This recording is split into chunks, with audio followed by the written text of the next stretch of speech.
राधे कृष्ण। श्रीमद् भागवत गीता एक बहुत ही पुण्य और फलदायी ग्रंथ है। मैं अपनी वीडियोस में आपको भगवत गीता के सभी 18 अध्याय शुद्ध हिंदी में सुनाने जा रही हूँ। तो आइए आज पहला अध्याय शुरू करते हैं। श्रीमद् भागवत गीता की जय। अध्याय 1। कुरुक्षेत्र के युद्ध स्थल में सैन्य निरीक्षण। धृतराष्ट्र ने कहा, हे संजय, धर्मभूमि कुरुक्षेत्र में युद्ध की इच्छा से एकत्र हुए मेरे तथा पांडु के पुत्रों ने क्या किया? संजय ने कहा, हे राजन, पांडु पुत्रों द्वारा सेना की व्यूह रचना देखकर राजा दुर्योधन अपने गुरु के पास गया और उसने ये शब्द कहे, हे आचार्य, पांडु पुत्रों की विशाल सेना को देखें, जिसे आपके बुद्धिमान शिष्य द्रुपद के पुत्र ने इतने कौशल से व्यवस्थित किया है। इस सेना में भीम तथा अर्जुन के समान युद्ध करने वाले अनेक वीर धनुर्धर हैं, यथा महारथी युयुधान, विराट तथा द्रुपद। इनके साथ ही धृष्टकेतु, चेकितान, काशीराज, पुरुजित, कुंतीभोज तथा शैब्य जैसे महान शक्तिशाली योद्धा भी हैं। पराक्रमी युधामन्यु, अत्यंत शक्तिशाली उत्तमौजा, सुभद्रा का पुत्र तथा द्रौपदी के पुत्र, ये सभी महारथी हैं।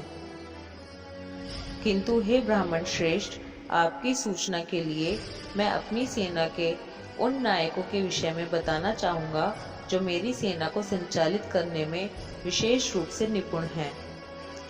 मेरी सेना में स्वयं आप, भीष्म, कर्ण, कृपाचार्य, अश्वत्थामा, विकर्ण तथा सोमदत्त का पुत्र भूरिश्रवा आदि हैं, जो युद्ध में सदैव विजयी रहे हैं। ऐसे अन्य अनेक वीर भी हैं जो मेरे लिए अपना जीवन त्याग करने के लिए उद्यत हैं। वे विविध प्रकार के हथियारों से सुसज्जित हैं और युद्ध विद्या में निपुण हैं।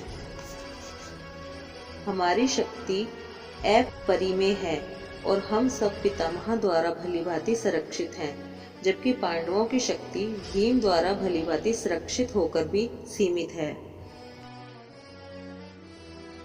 अतएव सैन्य व्यूह में अपने अपने मोर्चों पर खड़े रहकर आप सभी भीष्म पितामह को पूरी सहायता दें। तब कुरुवंश के वयोवृद्ध परम प्रतापी एवं वृद्ध पितामह ने सिंह गर्जना की सी ध्वनि करने वाले अपने शंख को उच्च स्वर से बजाया, जिससे दुर्योधन को हर्ष हुआ। तत्पश्चात शंख, नगाड़े, बिगुल, तुरही तथा सिंह सहसा एक साथ बज उठे। वह समवेत स्वर अत्यंत कोलाहल पूर्ण था। दूसरी ओर से श्वेत घोड़ों द्वारा खींचे जाने वाले विशाल रथ पर आसीन कृष्ण तथा अर्जुन ने अपने अपने दिव्य शंख बजाए। भगवान कृष्ण ने अपना पांचजन्य शंख बजाया। अर्जुन ने देवदत्त शंख तथा अतिभोजी एवं अति मानवीय कार्य करने वाले भीम ने पौंड्र नामक भयंकर शंख बजाया। हे राजन, कुंती पुत्र राजा युधिष्ठिर ने अपना अनंत विजय नामक शंख बजाया तथा नकुल और सहदेव ने सुघोष एवं मणि पुष्पक शंख बजाए। महान धनुर्धर काशीराज, परम योद्धा शिखंडी, दुष्टद्युम्न, विराट, अजय, सात्यकी, द्रुपद, द्रौपदी के पुत्र तथा सुभद्रा के महाबाहु पुत्र आदि सबों ने अपने अपने शंख बजाए। इन विभिन्न शंखों की ध्वनि कोलाहल पूर्ण बन गई, जो आकाश तथा पृथ्वी को शब्दायमान करती हुई धृतराष्ट्र के पुत्रों के हृदय को विदीर्ण करने लगी। उस समय हनुमान से अंकित ध्वजा लगे रथ पर आसीन पांडु पुत्र अर्जुन अपना धनुष उठाकर तीर चलाने के लिए उद्यत हुआ।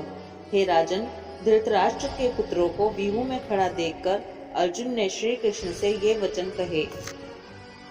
अर्जुन ने कहा, हे अच्युत, कृपा करके मेरा रथ दोनों सेनाओं के बीच ले चलें, जिससे मैं यहाँ उपस्थित युद्ध की अभिलाषा रखने वालों को और शस्त्रों की इस महान परीक्षा में जिनसे मुझे संघर्ष करना है, उन्हें देख सकूं। मुझे उन लोगों को देखने दीजिए जो यहाँ पर धृतराष्ट्र के दुर्बुद्धि पुत्र दुर्योधन को प्रसन्न करने की इच्छा से लड़ने के लिए आए हुए हैं। संजय ने कहा, हे भरतवंशी, अर्जुन द्वारा इस प्रकार संबोधित किए जाने पर भगवान कृष्ण ने दोनों दलों के बीच में उस उत्तम रथ को लाकर खड़ा कर दिया। भीष्म, द्रोण तथा विश्व भर के अन्य समस्त राजाओं के सामने भगवान ने कहा कि हे पार्थ, यहाँ पर एकत्र सारे कुरुओं को देखो। अर्जुन ने वहां पर दोनों पक्षों की सेनाओं के मध्य में अपने चाचा ताऊओं, पितामहों, गुरुओं, मामाओं, भाइयों, पुत्रों, पौत्रों, मित्रों, ससुरों और शुभचिंतकों को भी देखा। जब कुंती पुत्र अर्जुन ने मित्रों तथा संबंधियों की इन विभिन्न श्रेणियों को देखा तो वह करुणा से अभिभूत हो गया और इस प्रकार बोला। अर्जुन ने कहा, हे कृष्ण, इस प्रकार युद्ध की इच्छा रखने वाले अपने मित्रों तथा संबंधियों को अपने समक्ष उपस्थित देखकर मेरे शरीर के अंग कांप रहे हैं और मेरा मुख सूखा जा रहा है।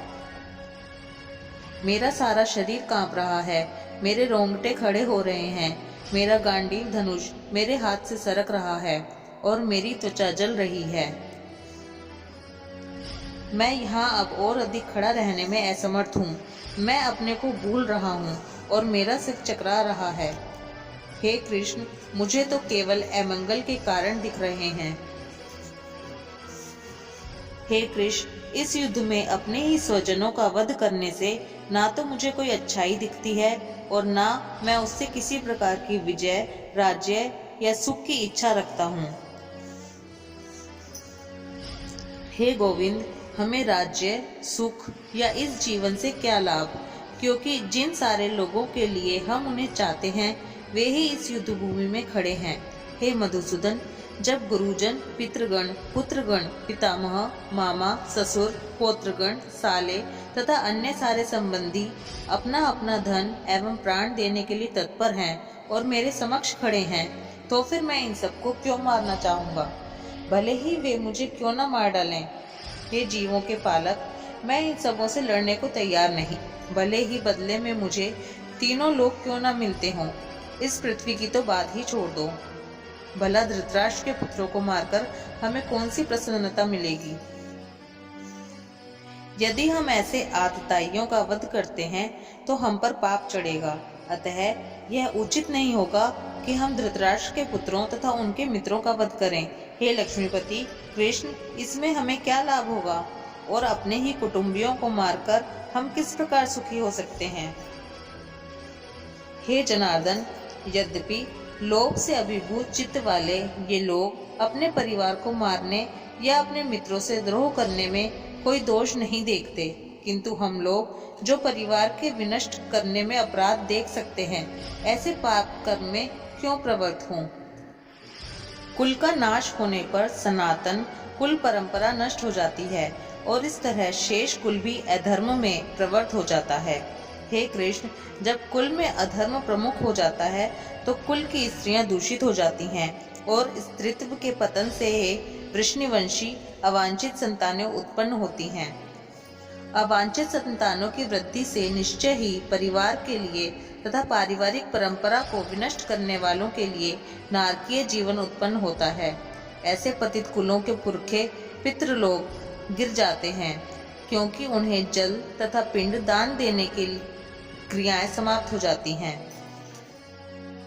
जो लोग कुल परंपरा को विनष्ट करते हैं और इस तरह अवांछित संतानों को जन्म देते हैं, उनके दुष्कर्मों से समस्त प्रकार की सामुदायिक योजनाएं तथा पारिवारिक कल्याण कार्य विनष्ट हो जाते हैं।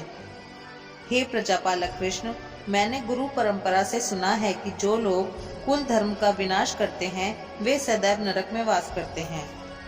ओह, कितने आश्चर्य की बात है कि हम सब जघन्य पाप कर्म करने के लिए उद्यत हो रहे हैं। राज्य सुख भोगने की इच्छा से प्रेरित होकर हम अपने ही संबंधियों को मारने पर तुले हैं। यदि शस्त्रधारी धृतराष्ट्र के पुत्र मुझ निहत्थे तथा रणभूमि में प्रतिरोध न करने वाले को मारे तो यह मेरे लिए श्रेयस्कर होगा। संजय ने कहा, युद्ध भूमि में इस प्रकार कहकर अर्जुन ने अपना धनुष तथा बाण एक को रख दिया और शोक संतप्त चित्त से रथ के आसन पर बैठ गया। इस प्रकार भगवत गीता का प्रथम अध्याय कुरुक्षेत्र के युद्ध स्थल में सैन्य निरीक्षण पूर्ण हुआ। जय जय श्री राधे। राधे कृष्ण।